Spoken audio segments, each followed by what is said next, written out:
په کندوز کې د پولیو واکسین کمپاین رسما پیل شو. د کندوز ولایت د امیر روغتیا ریاست له لوري د پولیو واکسین کمپاین د ځانګړو مراسمو په ترڅ کې د ولایت په مرکز او ولسوالۍ کې رسما پیل شو. د کندوز د امیر روغتیا ریاست د کتلوي معافیت عمومي مدیر ډاکټر غلام جیلانی عطایي رسنیو ته ویل چې دا ځل د پولیو واکسین کمپاین د ولایت په مرکز او ولسوالۍ کې پلی کیږي چې له مخې به شاوخوا 380,000 د 15 کلونو څخه کم عمره ماشومان د پولیو پر ضد واکسین شي. نوموړي زیاته کړه چې د کمپاین موخه د پولیو ناروغۍ له منځه وړل، د ماشومانو روغتیايي خوندیتوب تامینول او د سالم راتلونکي نسل روزنه ده.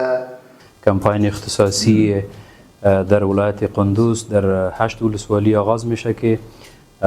به مدت 4 روز دوام پیدا میکنه و در این کمپاین در حدود 360,000 طفل که عمرش از 5 سال پایین است توسط رضاکارای ریاست صحت عامه برشان واکسین تطبیق میشه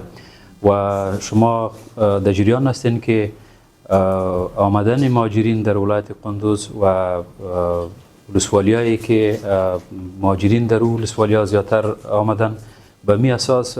مقام وزارت صحت عامه پلان گرفته که کمپاین اختصاصی را در این 8 ولسوالی برگزار بکنه.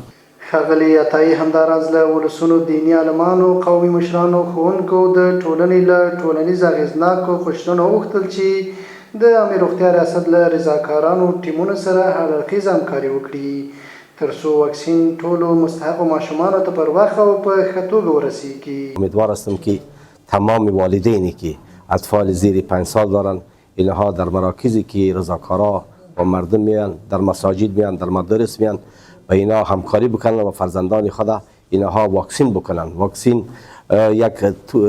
یک قطره است که اینها را معافیت میده، در برابر امراض اینا را صحت و سلامت میسازه. امیدوار بایستم که تمام مردم و مادرای و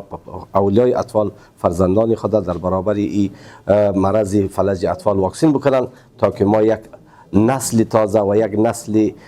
بسیار صحتمند در آینده افغانستان داشته باشیم. خدا کنه که امی واکسین پولیو امروز که آغاز شده دیگه، خدا کنه که مردم ملت بیاید طفلایشان واکسین کنه دیگه که تانوس که امی واکسین پولیو دیگه که امروز امی واکسین پولیو که است که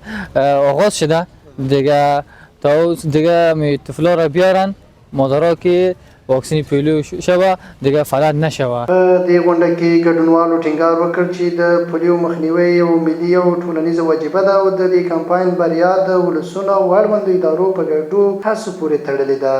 هغوی له ټولو هیوادوالو وغوښتل چې د واکسین ټیمونو ته د خپلو کورونو دروازې پرانیزي او خپل ماشومان د پولیو له خطرناکې ناروغۍ وژغوري. د یادونې وړ ده چې پولیو یو خطرناک او ساري ناروغۍ ده چې تر ډیره ماشومان پرې اخته کیږي او واکسین د مخنیوي یوازینۍ اغېزمنه لاره بلل کیږي.